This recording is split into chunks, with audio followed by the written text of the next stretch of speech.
Hello friends, welcome back to my YouTube channel Baijnath coaching classes. तो friends, आज हम discuss करने वाले हैं प्रकाश का परावर्तन, जो कि बोर्ड एग्जाम में बहुत ही ज्यादा महत्वपूर्ण माना जाता है। तो देखो क्या होता है प्रकाश का परावर्तन, रिफ्लेक्शन ऑफ लाइट।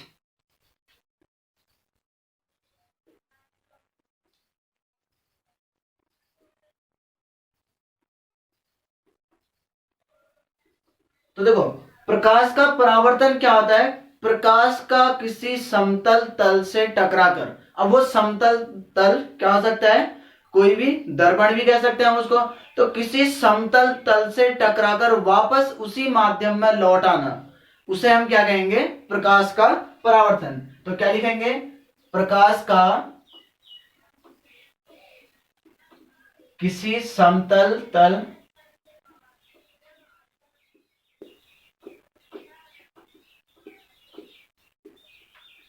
ब्रैकेट में लिखेंगे यहां पर दर्पण, किसी समतल तल से टकराकर वापस उसी माध्यम में लौट आना,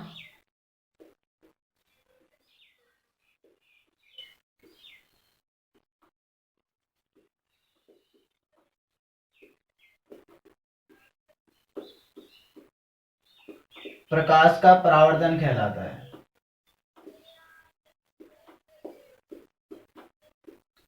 प्रकाश का परावर्तन कहलाता है। अब देखो प्रकाश का परावर्तन क्या है, प्रकाश का किसी समतल तल, वो समतल तल हमने क्या लिया, कोई दर्पण ले लिया जैसे नॉर्मली, तो वापस उसी माध्यम में लौटना क्या कहलाता है, प्रकाश का परावर्तन। जैसे ही हमने क्या रखा, कोई अगर सूर्य के सामने हम क्या करते हैं, किसी समतल दर्पण को रखते हैं, तो हम क्या देखते हैं कि जैसे लाइट वहां से आ रही है तो उसी का हमें कहां पर मिलता है, कहीं प्रतिबिंब किसी दूसरी ओर मिलता है। जैसे सामने कोई आदमी खड़ा है तो हम उसके क्या करते हैं, आंख पर को दर्पण से चमकाते हैं, तो वो क्या क्या करता है, प्रकाश का परावर्तन कहलाता है। यानी कि लाइट अगर आ रही है तो तल से टकराकर वापस उसी माध्यम में चले जाती है। तो इस घटना को हम क्या कहते हैं, प्रकाश का परावर्तन। अब देखो इसको समझेंगे कैसे फिर। जैसे हमने कोई क्या ले लिया, समतल तल ले लिया, इसमें क्या लिया, एक किरण ली, यहां पर से बाई चांस कोई किरण इस पर पड़ रही होगी किसी समतल तल पर, इस किरण को कहेंगे हम आपतित किरण।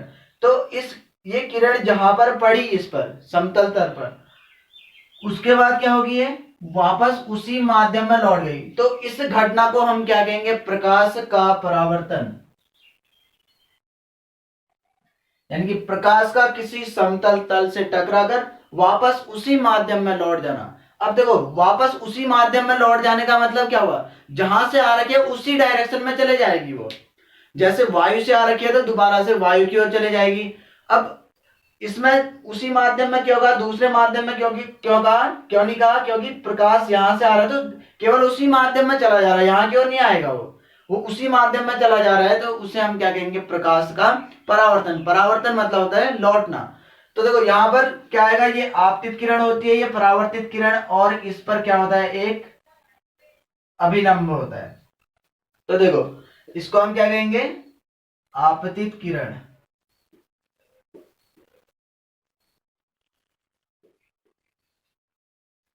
और ये क्या आ जाएगा, परावर्तित किरण।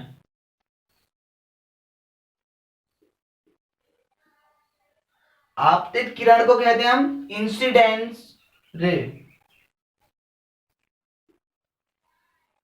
Incident ray. और परावर्तित किरण को कहते हैं रिफ्लेक्टेड रे।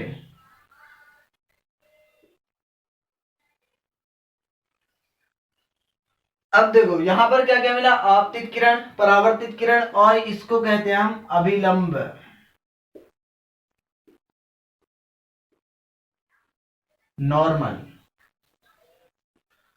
तो देखो अब यहां पर दो चीजें और बनती है, एक आता है आपतन कोण और दूसरा आता है परावर्तन कोण। तो आपतन कोण को लिखते हैं आई से, परावर्तन कोण को लिखते हैं आर से। आई फॉर इंसिडेंट एंगल और आर से मतलब रिफ्लेक्टेड एंगल। तो देखो यहां पर क्या होता है, अब प्रकाश के परावर्तन के दो नियम आते हैं।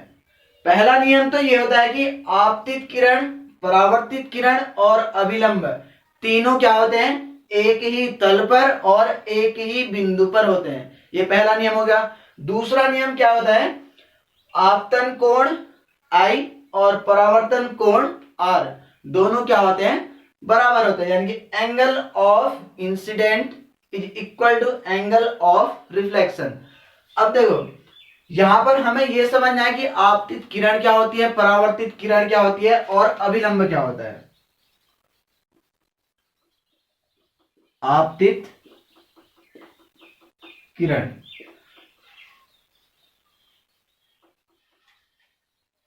Incident ray. तो देखो आपतित किरण क्या होती है, समतल दर्पण पर पड़ने वाली प्रकाश किरण, उसे हम क्या कहेंगे, आपतित किरण। दूसरा टॉपिक आता है इसमें परावर्तित किरण।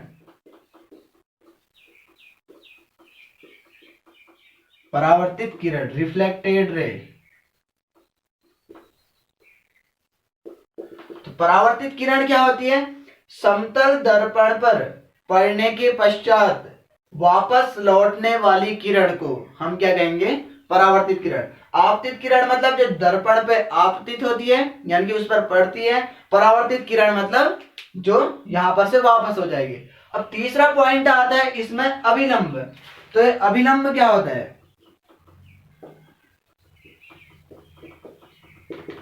अभिलंब क्या होता है, आपतित किरण समतल दर्पण पे जिस बिंदु पर पड़ती है उस बिंदु पर खींचा गया लंब क्या कहलाता है, अभिलंब।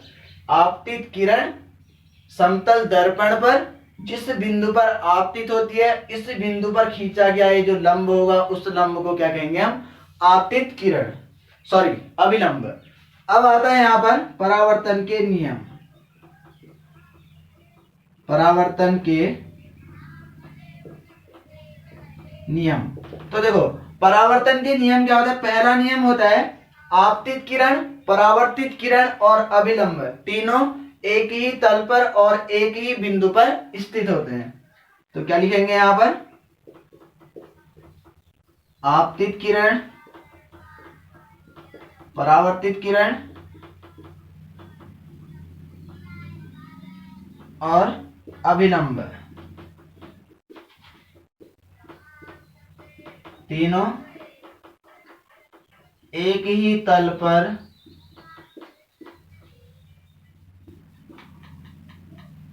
एक ही बिंदु पर स्थित होते हैं।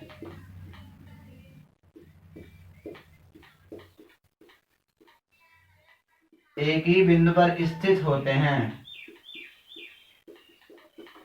अब देखो अगला पॉइंट क्या होता है इसमें, दूसरा ये होता है आपतित किरण और अभिलंब के बीच बनने वाला कोण क्या होता है, आपतन कोण। आपतन कोण की अगर डेफिनेशन पूछी जाए तो क्या कहेंगे, आपतित किरण और अभिलंब के बीच बनने वाला कोण आपतन कोण, परावर्तित किरण और अभिलंब के बीच बनने वाला कोण परावर्तन कोण, दोनों क्या होते हैं, बराबर। तो दूसरा नियम क्या लिखेंगे, आपतन कोण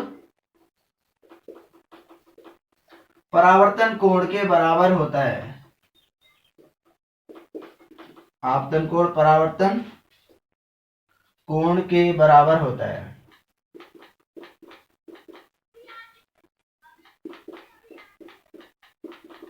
तो देखो that means angle I equal to angle R, angle of incidence is equal to angle of reflected. तो देखो यहां पर क्या आया, आई इक्वल टू क्या आया, आर।